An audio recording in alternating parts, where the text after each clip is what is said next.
नाली जहाजरे थिला 2000 कोटी टंकार मिथ। भारत सीमारे लुचि लुचि पशुथिले 8 जन ईरान नागरिक।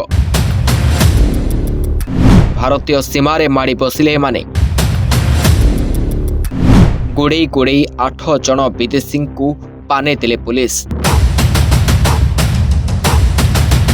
ऑपरेशन रना सागर मंथन, हाथ में बंधुक, टिके एपट सेपट हेले मुंड को गुली मारिबाकू कड़ा ऑर्डर। एमाने हेले आम भारतर जवान। आउ एही सागर मंथन एबे चलवा दिखाई।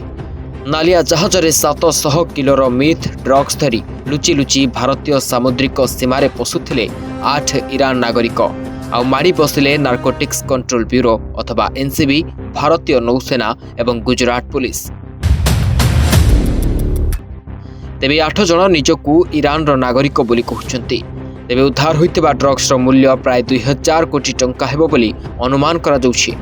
एनसीबी अनुसार एक ठोस सूचना ग्रहण करा जाइतिला जे एक बिना पंजीकृत जहाज जहार एआईएस अथवा ऑटोमेटिक आइडेंटिफिकेशन सिस्टम मध्य नाही, जहाजटी भारतीय सामुद्रिक सीमा भितर को ड्रग्स नहीं प्रवेश करुछि। इनपुट पर आधार करी सागर मंथन 4 नामक ऑपरेशन आरंभ हैला। भारतीय नौसेना एहार सामुद्रिक सर्च ऑपरेशन माध्यम एही जहाज को धरिथिला। ए ऑपरेशन 15 नवेम्बर 2024 रे करा जाइछि। एबे ऑपरेशन रे विदेश रे थिबा नार्कोटिक्स एजेंसी रु मध्य सहायता निया जाउछि, जहा द्वारा एही ड्रग सिंडिकेट रो पछ लिंक गुड़िक चिन्हट होई परिबो। ब्यूरो रिपोर्ट, जय ओडिशा लाइव।